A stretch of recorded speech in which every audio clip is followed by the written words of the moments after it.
Welcome viewers to my channel जिसका नाम है गेट नॉलेज ऑनलाइन। आज का जो टॉपिक है वो डाटा टाइप्स हैं। तो चलिए आज देखते हैं डाटा टाइप्स क्या होते हैं।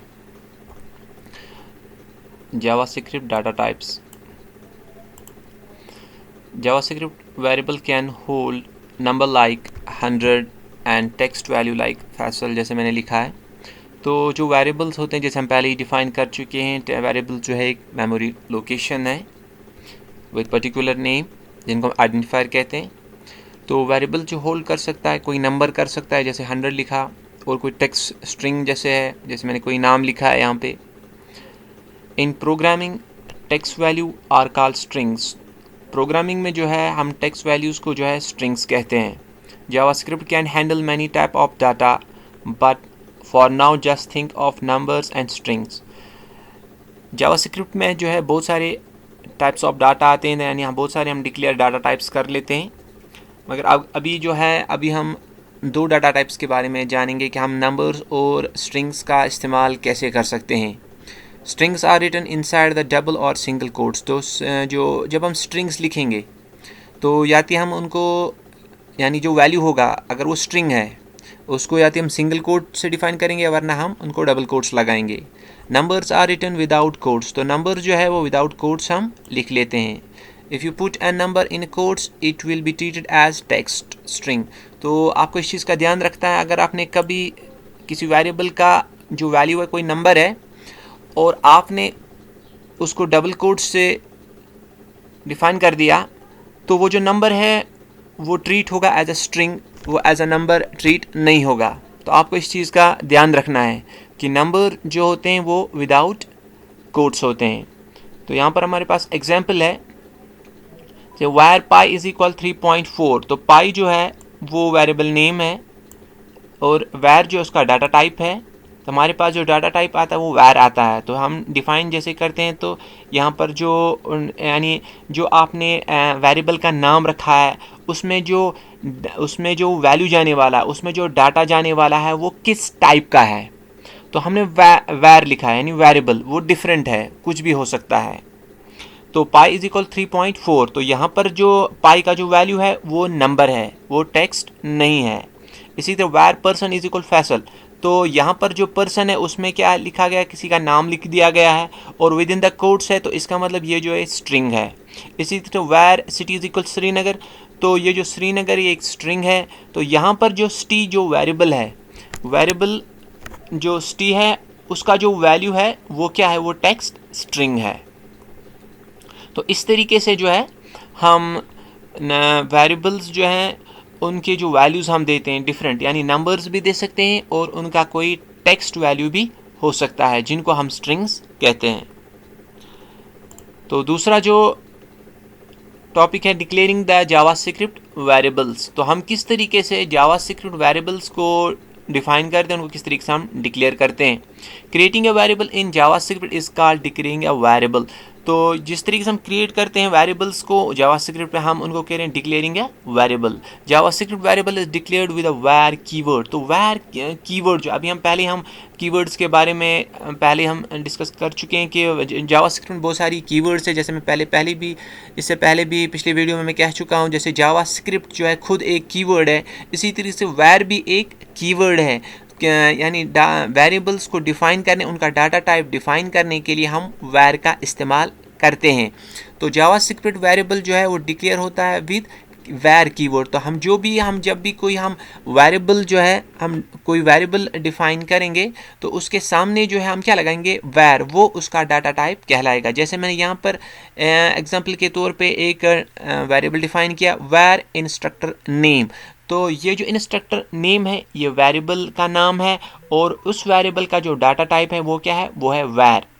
After the declaration variable has no value. जब हम किसी वेरिएबल को डिफाइन करते हैं, डिक्लेयर करते हैं, तो वेरिएबल का कुछ वैल्यू नहीं होता है। टेक्निकली इट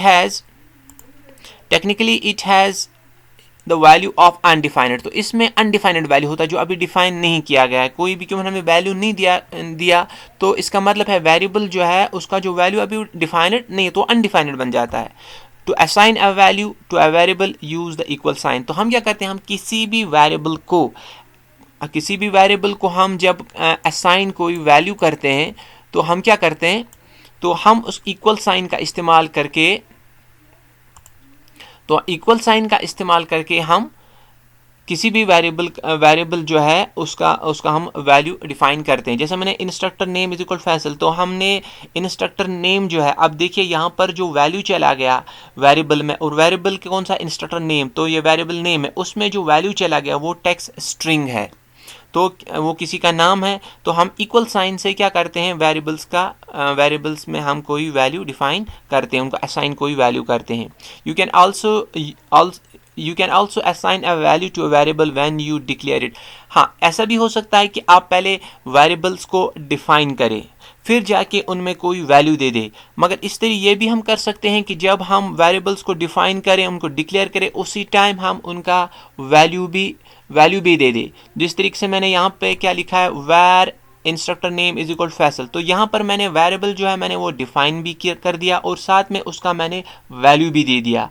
तो आप पहले क्या कर सकते हैं, आप ऐसा भी कर सकते हैं, आप पहले लिखे वैर इंस्ट्रक्टर नेम, फिर उसके बाद लिखे instructor name is equal Faisal. तो उस तरीके से भी आप डिफाइन कर सकते हैं, आप अलग से पहले वेरिएबल्स को डिक्लेयर करें और फिर बाद में उसमें वैल्यू डालें, या इस तरीके से भी हो सकता है कि आप जैसे आपने डिक्लेयर किया वेरिएबल, आप साथ में उसका वैल्यू भी उसी वक्त दे सकते हैं। In the example below, we create a variable called instructor name and assign the value Faisal to it. तो उसका आउटपुट क्या होगा, तो देखिए हम जावा स्क्रिप्ट में किस तरीके से हम वेरिएबल्स को असाइन करते हैं। तो जैसे कि मैंने यहाँ पर लिखा, आपने पहले ही मैं आपको दिखा चुका हूँ कि हम किस तरीके से जावा स्क्रिप्ट को अपने HTML में इम्प्लीमेंट करते हैं।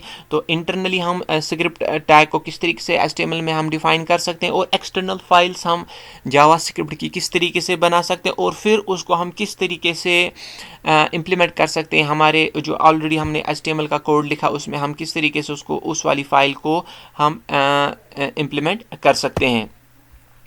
तो यहाँ पर हमें क्या करना है, तो स्क्रिप्ट टैग में हम लिख रहे हैं, स्क्रिप्ट टैग में लिखा है वैर इंस्ट्रक्टर नेम तो इज इक्वल फैसल। तो यहाँ पर मैंने क्या किया, यहाँ पर जो है यहाँ पर वेरिएबल जो है वो डिफाइन भी हो गया है और साथ में उसका जो है वैल्यू भी दे दिया गया है। तो आउटपुट किस तरीके से यहाँ पर आएगा, तो हम लिखेंगे document dot right instructor name. तो जब हम इसको रन करेंगे, इस वाली कोड को, HTML कोड में जब हम स्क्रिप्ट का इस्तेमाल करेंगे टैग का, फिर वहाँ पर एक वेरिएबल डिफाइन करेंगे, वेरिएबल को हम कोई नाम दे देंगे और फिर मैं एक स्टेटमेंट लिखता हूँ डॉक्यूमेंट डॉट राइट। डॉक्यूमेंट कौन सा है, वो HTML पेज है, और डॉट राइट जो है, राइट एक फंक्शन है, तो ये उस वाला डॉक्यूमेंट के एक फंक्शन है, ठीक फंक्शन है।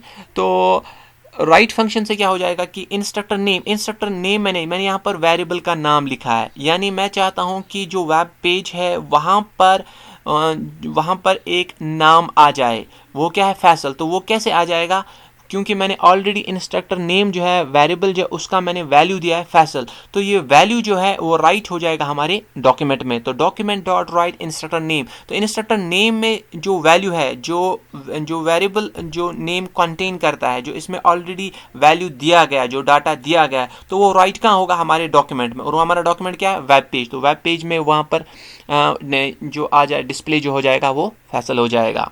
दूसरा एक नोट यहाँ पर है, वो जानना है, it's good programming practice to declare all variables at the beginning of the script. आपने अपनी प्रोग्रामिंग के दौरान जितने भी वेरिएबल्स को इस्तेमाल करना है, सबसे अच्छा तरीका यही है कि आप वेरिएबल्स को पहले ही डिफाइन कर दीजिए, फिर उनके वैल्यूज़ आप उनको दे दीजिए। यानी हम पहले ही, जैसे वैर इंस्ट्रक्टर नेम, वैर ट्रेनी नेम, तो हम पहले इन वेरिएबल्स को डिफाइन करें और फिर हम उसके बाद इंस्ट्रक्टर नेम, फिर ट्रेनीज नेम, उसके बाद हम उनका वैल्यू दे दें। तो ये एक अच्छी प्रैक्टिस है कि हम पहले वेरिएबल्स को ही डिक्लेयर कर लिया करें।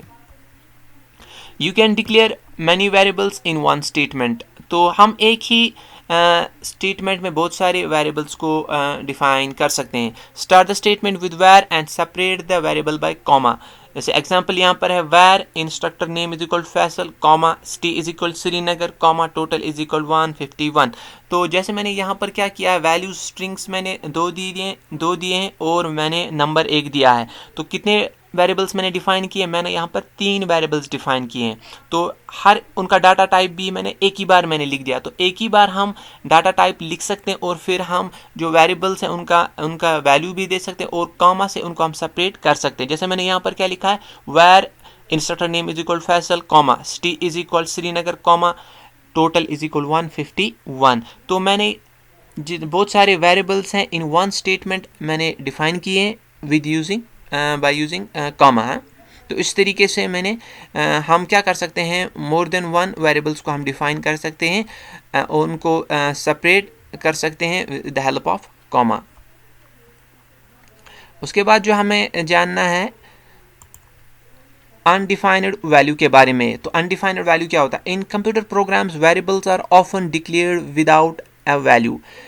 तो ऑफन ये होता है प्रोग्रामिंग में ऐसा रहता है कि हम जो वेरिएबल्स जब हम डिफाइन करते हैं तो हम उनके वैल्यूज़ को उस वक्त डिक्लेयर नहीं करते हैं। तो variables are often declared without value, तो हम उनको उस वक्त वैल्यू नहीं देते। The value can be something that has to be calculated और something that will be provided later like user input. जैसे कि आप जानते हैं कि हम कभी फॉर्म भरते हैं तो हम बाद में उनका वैल्यूज़ दे देते हैं, या कभी हम कोई वेरिएबल डिफाइन करेंगे बाद में हमें उसका वैल्यू ज़रूरत पड़े कि हमें उसको उस टाइम पे क्या वैल्यू देना है। तो आमतौर से ऐसा रहता है कि हम प्रोग्रामिंग के दौरान जो वेरिएबल जब हम डिक्लेयर करते हैं हम उनके वैल्यूज़ को डिफाइन नहीं करते हैं, क्योंकि ऐसा कुछ होता है जो कैलकुलेट होने वाला होता है, या कुछ ऐसा जो हमने इनपुट देना है, हमने वो प्रोवाइड करना है वेरिएबल को वैल्यू, तो हम वो बाद में प्रोवाइड कर सकते हैं, उसको वैल्यू बाद में हम कर। इसलिए हम जो वेरिएबल्स को आमतौर से हम क्या करते हैं, हम विदाउट वैल्यू ही डिक्लेयर कर देते हैं।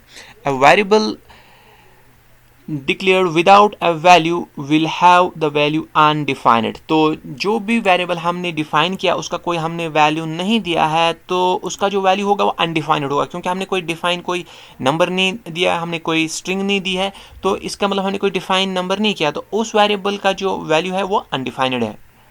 Variable instructor name will have the value undefined after the execution of this statement. तो देखिए जैसे मैंने यहाँ पर एग्जांपल के तौर पे वेर इंस्ट्रक्टर नेम लिखा है, तो इसका भी मैंने कोई नाम दिया ही नहीं, मैंने कोई स्ट्रिंग नहीं दिया, मैंने कोई नाम नहीं लिखा है। तो जब ये स्टेटमेंट रन होगा, ये जब एग्जीक्यूट होगा तो इसका जो वैल्यू होगा वो अनडिफाइंड होगा, कि उसमें पता नहीं है कि इसमें क्या वैल्यू जाने वाला है। तो जब एग्जीक्यूट होगा उस वक्त जो है हमें एक नाम मांगा जाएगा कि इंस्ट्रक्टर नेम क्या है, तो हम उस वक्त हम रन टाइम में इनपुट हम अपना वैल्यू कर सकते हैं। तो इस तरीके से हम वेरिएबल्स को हैं जो डिफाइन करते हैं जिनका हम कोई वैल्यू नहीं होता है तो अनडिफाइंड उनका जो वैल्यू होता है वो अनडिफाइंड होता है। तो व्यूअर्स हमने जाना कि हम वेरिएबल जो डाटा टाइप्स हैं वेरिएबल्स के हम किस तरीके से उनका इस्तेमाल करते हैं, वो क्या होते हैं, और हम जो हमारे पास जावा स्क्रिप्ट वेरिएबल्स हैं उनको किस तरीके से डिक्लेयर करते हैं और अनडिफाइंड वैल्यूज़ क्या होते हैं। तो आज के लिए व्यूअर्स इतना ही। Thanks for watching. हमारी जो चैनल है गेट नॉलेज ऑनलाइन उसको आप सब्सक्राइब कीजिए और बेल आइकन को क्लिक कीजिए ताकि आने वाली वीडियोज़ की नोटिफिकेशन आपको मिलती रहे। Thank you viewers.